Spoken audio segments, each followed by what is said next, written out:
지금의 대한민국 엉거주춤한 상태인 것 같아요.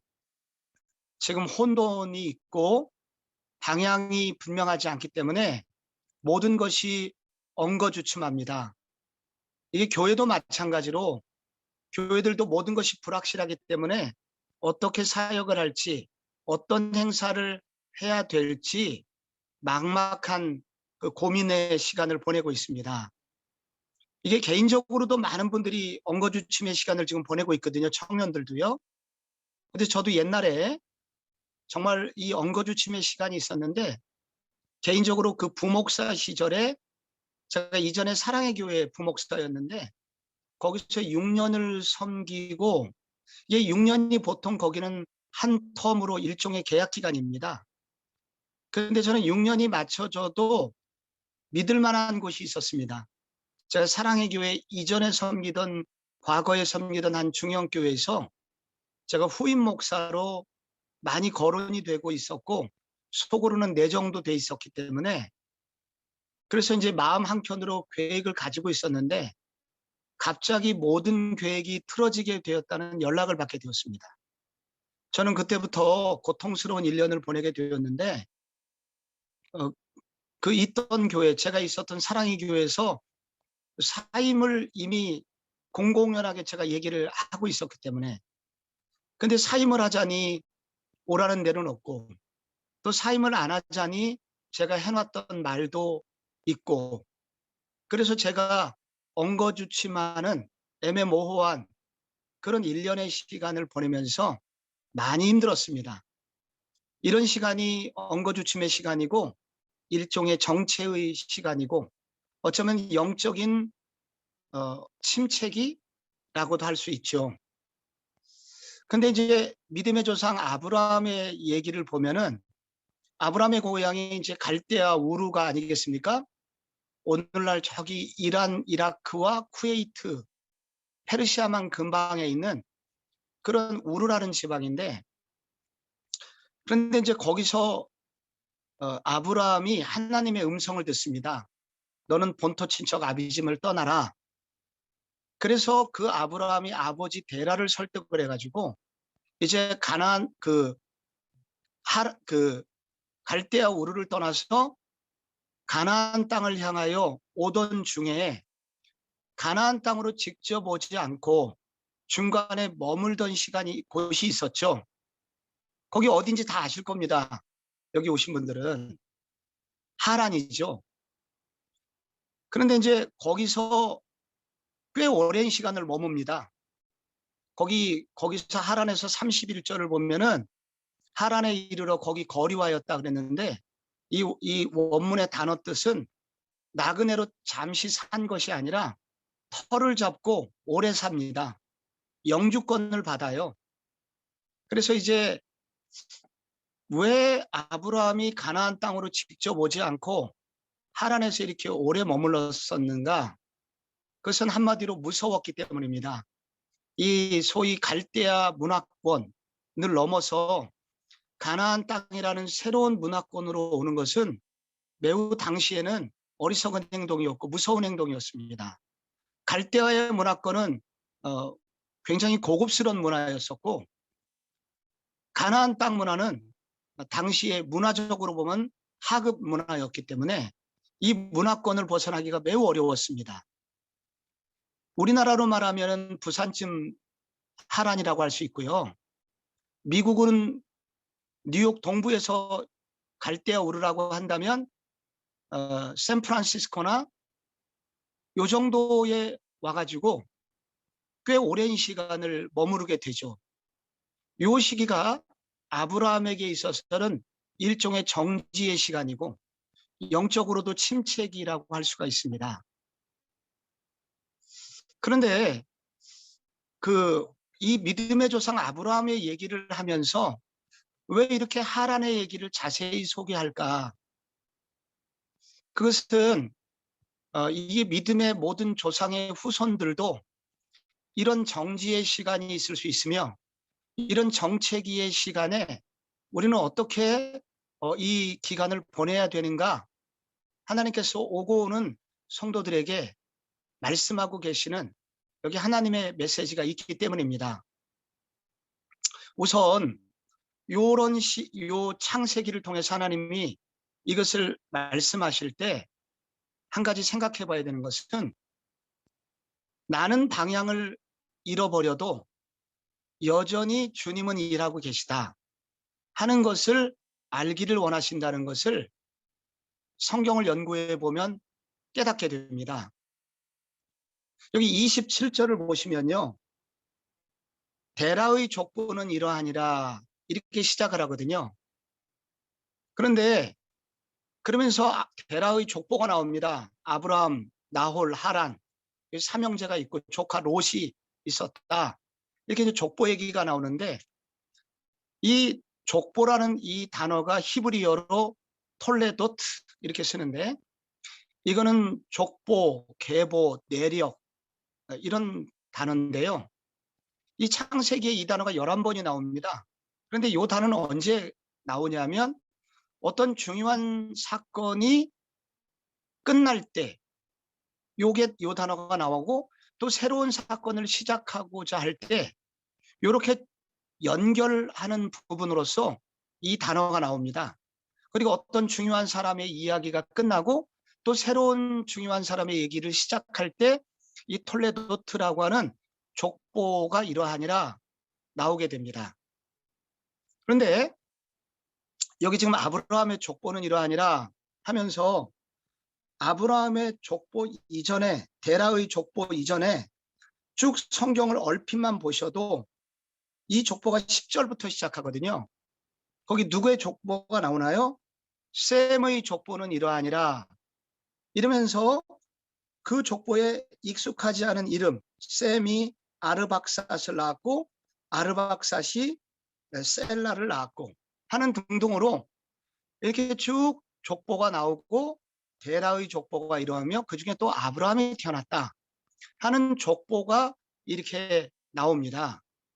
그런데 요 족보와 연결되는 족보가 바로 창세기 그 5장에 나오는 족보입니다. 창세기 혹시 5장을 2장만 앞으로 가셔가지고 살짝 보시면 거기 아담의 족보가 나옵니다.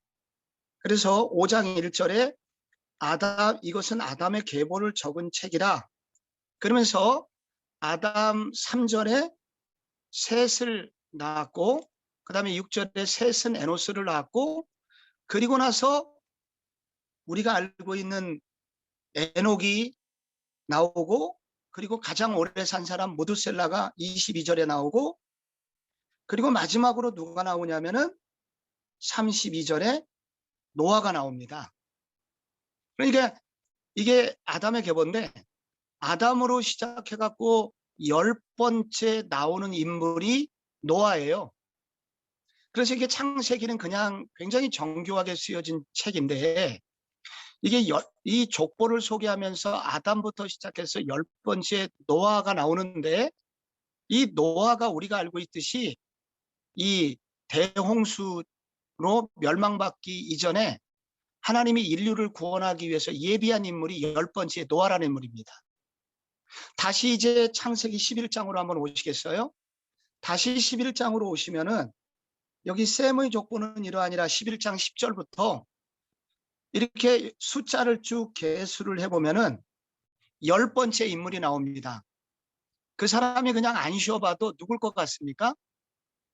그게 아브라함입니다.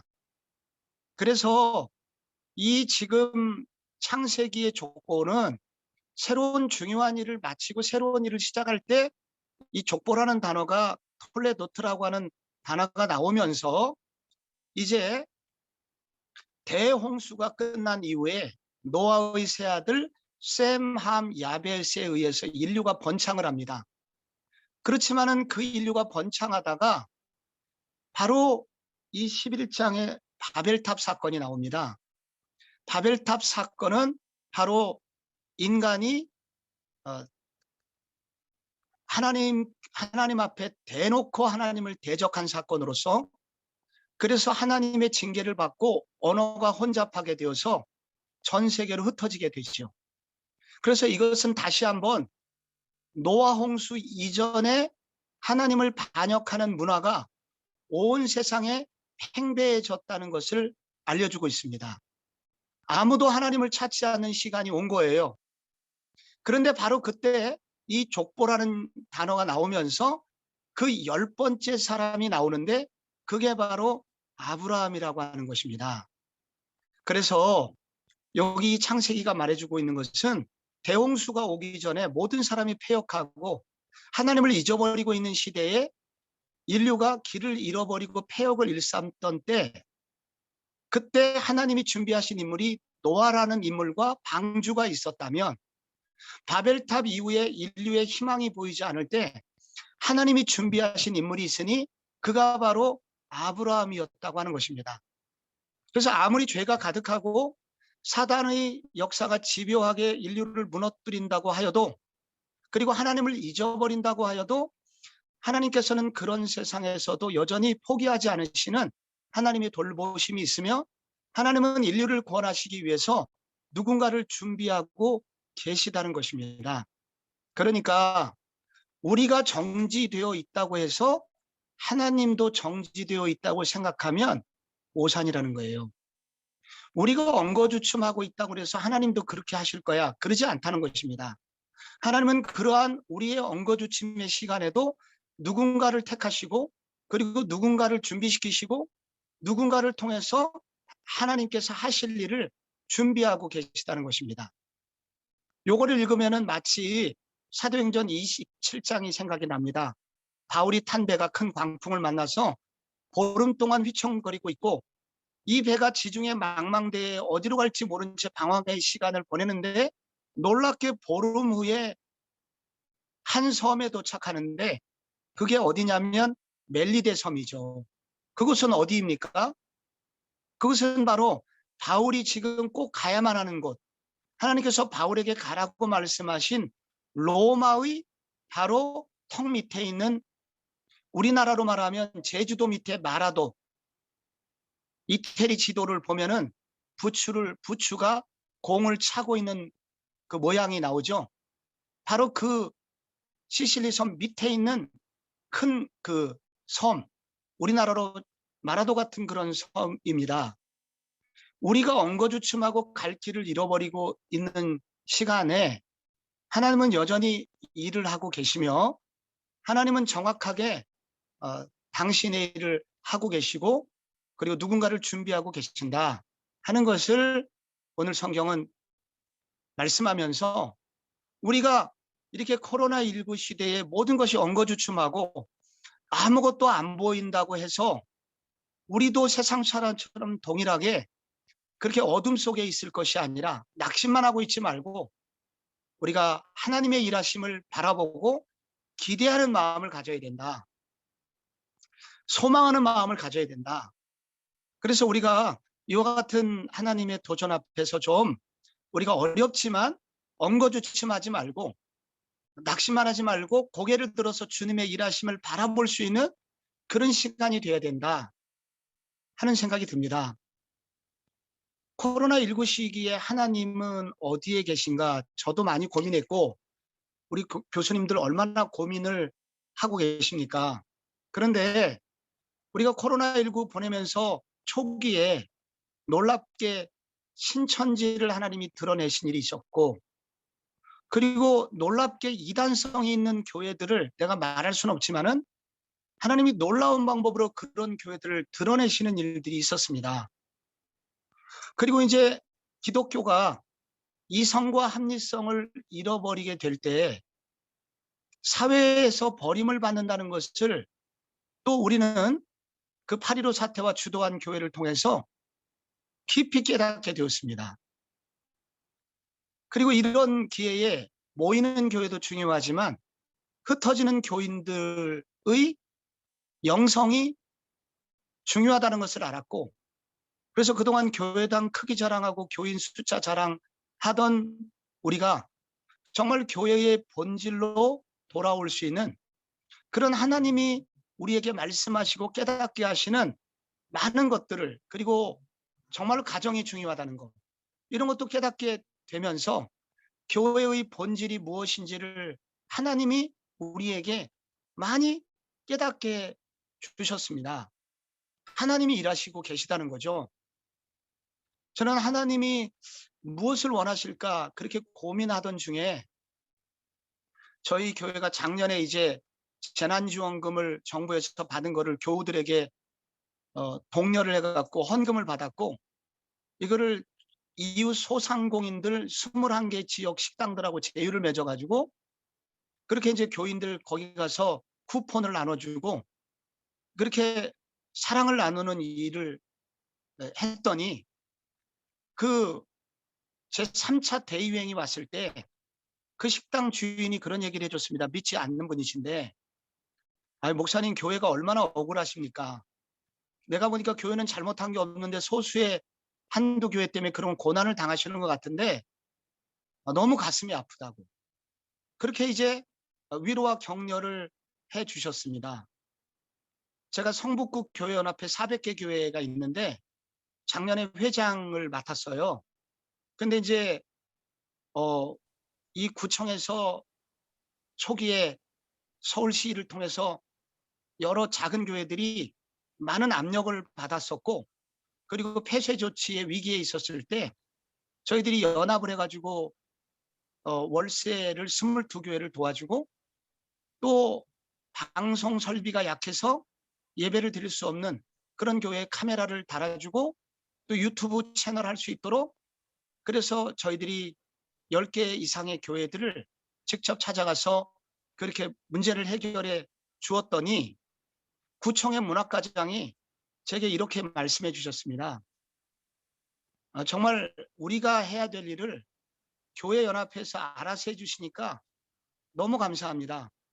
교회가 제가 보니까 정말 억울하게 사회에서 비난을 당하고 있는 것 같습니다 하면서 오히려 격려를 해 주었고, 지금은 이제 지지를 받게 되었습니다.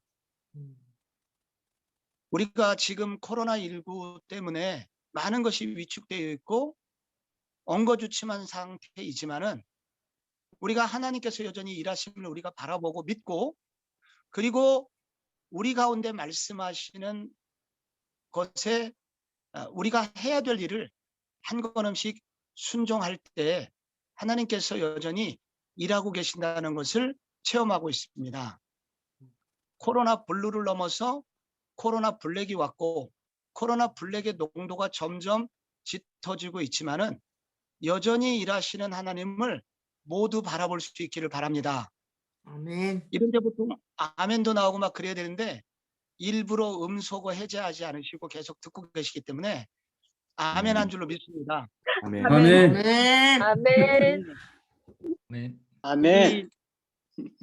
여기요, 그 정체기에 들어야 되는 하나님의 음성이 꼭 들렸으면 좋겠고, 또 하나는 이게 아브라함에게 이해할 수 없는 고난이 찾아옵니다. 근데 사실 이게 정체기의 시간 속에서 그가 많은 고난을 당하면서 결국은 비전의 땅으로 조금씩 가까이 가게 됩니다.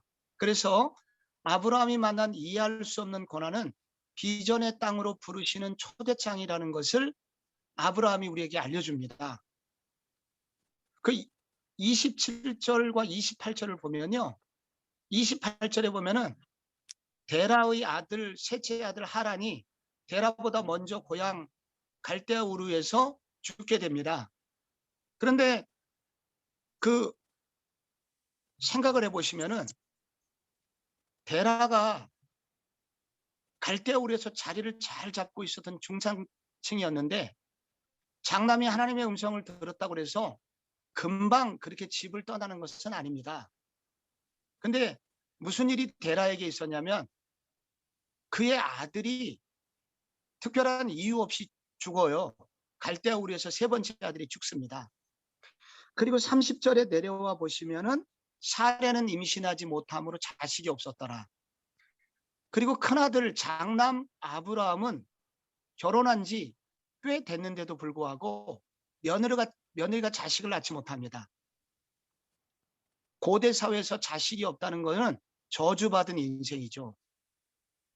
그래서 데라가 왜 이 갈대아 우르를 떠났는지 추측할 수 있습니다.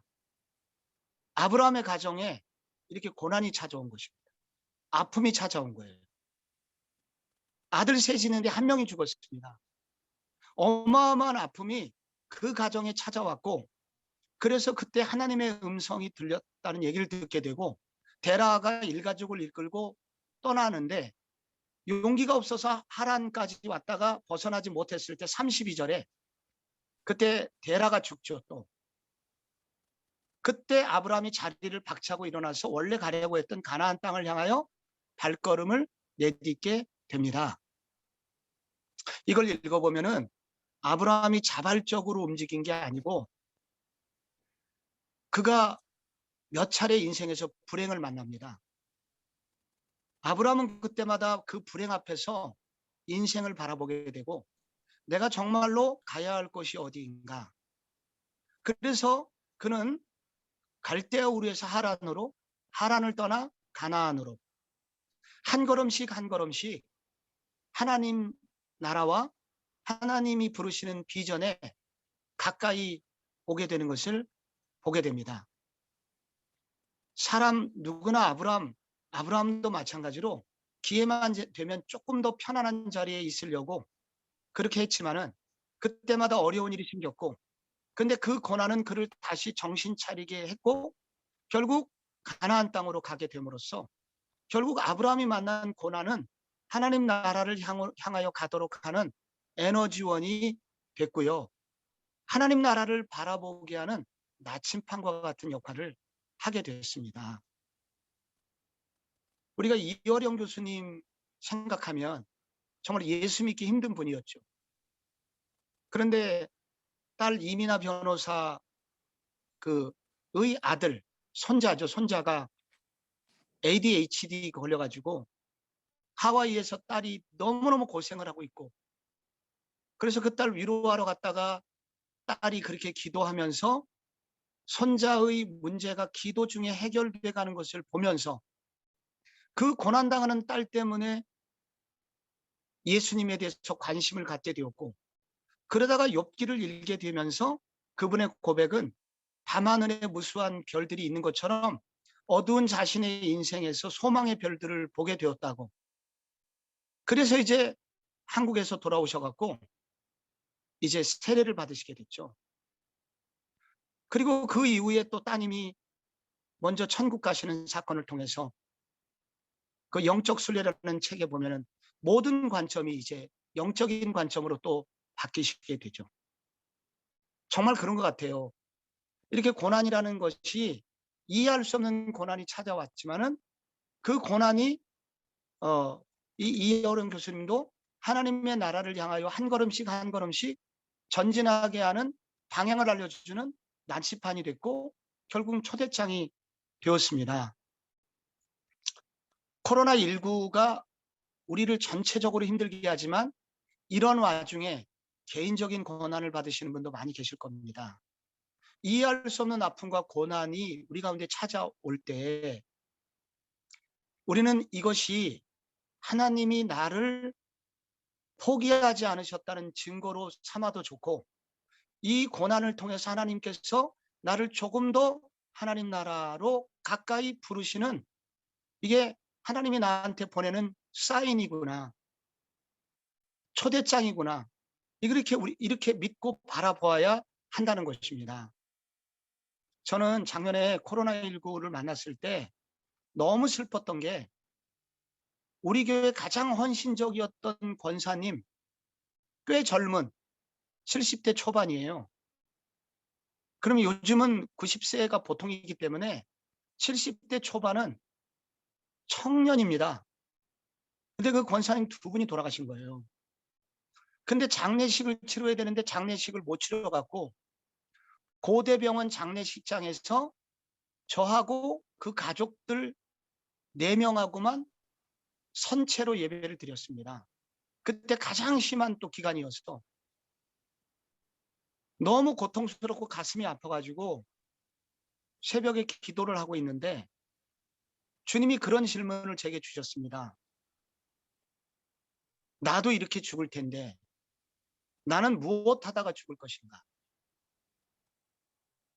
그래서 저는 사실은 작년에 어, 그 새벽 만나 같은 것도 여러 아시다시피 와 보시면은 돈이 많이 들 것 같잖아요.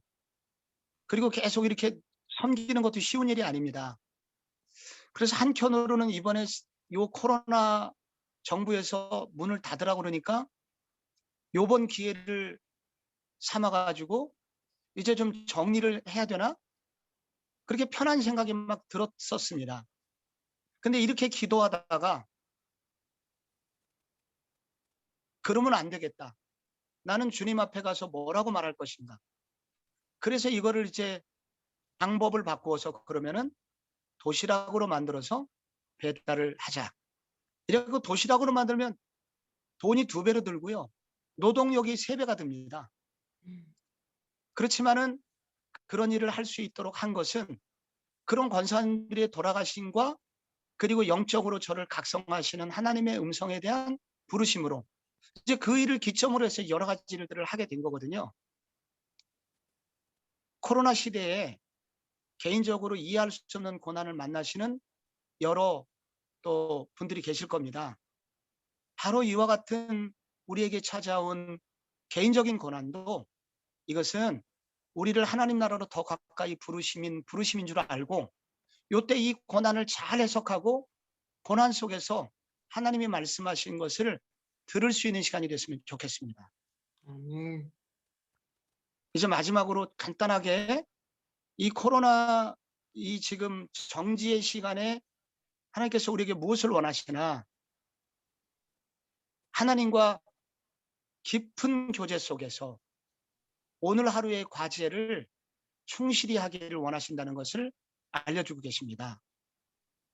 이 하란 땅에서는 간증이 나오잖아요. 특별한 간증이 없습니다. 그러니까 무료한 일상이 계속이 되는 거예요. 그런데 하나님이 어느 날 이렇게 말씀하셨습니다. 12장 1절에 나오는데 여호와께서 아브라함에게 이르시되 너는 본토 친척 아비집을 떠나 내가 네게 지시할 땅으로 가라. 요 구절을 하나님이 아브라함에게 언제 말씀하셨느냐에 대한 학자들의 이견들이 있습니다. 그런데 그러니까 갈대아 우르에서 이걸 말씀하셨냐? 하란에서 말씀하셨냐? 그런데 이제 고민할 필요가 없는 게 아브라함에게 이르시되 할 때 그 이르시되라고 하는 그 히브리어 동사가 미완료 과거형으로 되어 있습니다.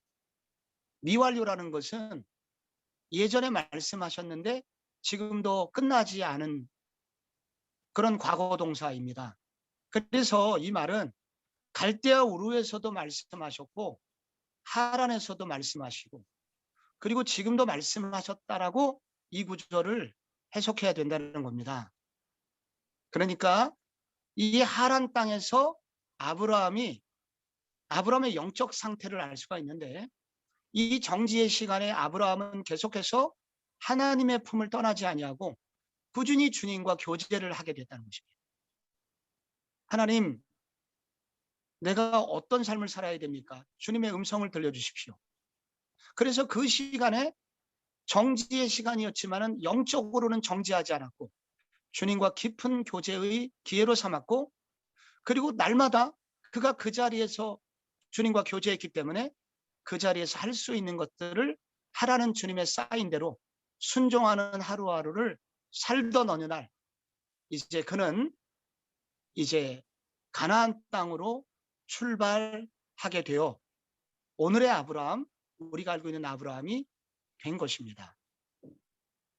우리가 아무것도 할 수 없는 시기가 올 때 우리가 정말 더 해야 되는 것은 이렇게 주님과 깊은 영적인 교제를 중단하지 않는 것입니다. 그리고 그 교제 속에서 하나님이 알려주시는 대로 하루하루 순종의 발걸음을 떼는 것입니다. 그러면 나중에 주님의 뜻이 이루어지는 것을 보게 됩니다. 시내산에서 모세가 1년 가까이 머물게 되거든요. 근데 그 시내산에 있었을 때 모세가 했던 일은 시내산에 올라가 가지고 오랜 동안 주님과 교제하는 시간을 갖게 됩니다. 그래서 요 시내산에서 1년 동안 머무는 동안 모세가 한 일을 학자들은 추측하기를 창세기, 출애굽기, 레위기, 초고를 썼다. 요때 머무는 시간에 창세기, 출애굽기, 레위기를 쓴 거예요. 그래서 레위기의 별명이 정지의 책입니다. 레위기는 움직이는 얘기가 하나도 안 나오죠. 그래서 이 시내산에 머무는 그 시간은 위대한 모세오경의 어떤 중요한 윤곽이 나오는 시간이었습니다. 바울이 사도행전 20장에서 고린도에서 3개월 꼼짝 못하고 있을 때 로마서를 쓰게 되죠. 그 책이 어마어마한 영향력을 오늘날 주게 됐습니다. 저는 이번에 베리타스 포럼이 기대가 많이 되는데요. 2년 전에 맥그라스 교수가 한국에 오셨었잖아요. 그래서 몇몇 교회를 가서 비난도 당하시고, 그래서 그분이 그때 결심한 것이 한국에 다시는 오지 않겠다. 그런 얘기를 제가 들어서 참 마음에 안 좋았었는데, 이번에 놀랍게 맥그라스 교수가 이 베리타스 포럼에 오게 됐단 말이에요. 코로나 덕분에. 정말 일에 앞장서신 여기 교수님들, 간사님들 너무너무 감사한 마음이 있는데, 이게 모든 것이 정지되어 있는 것 같지만은 하나님께서는 여전히 일하고 계시고, 하나님이 이 정지의 시간에 우리가 순종의 발걸음을 떼려고 할 때 하나님께서 우리가 알지 못하는 놀라운 길들을 열어주시는 것을 우리는 지금도 경험하고 있습니다. 제가 아까 설교 초도에 부목사 말년에 제가 엉거주춤의 시간이 있었다고 고백을 드렸었는데 정말 어려웠습니다. 그런데 제 후배 목사가 제게 형님, 조급함 때문에 움직이지 말고 분명한 인도를 받고 가십시오 라고 제게 해준 한마디가 너무 좋아갖고 제가 그때 그 1년 동안 두 가지를 하게 됩니다. 저는 그때 평소보다 더 많이 기도하게 되고, 둘째, 청빙 설교를 준비하게 됐습니다. 그런데 그해 9월에 어디로부터 전화가 왔습니다. 불현듯. 성북구 종암동 어디에서 있는 교회래요. 그 장로님이 전화가 왔습니다.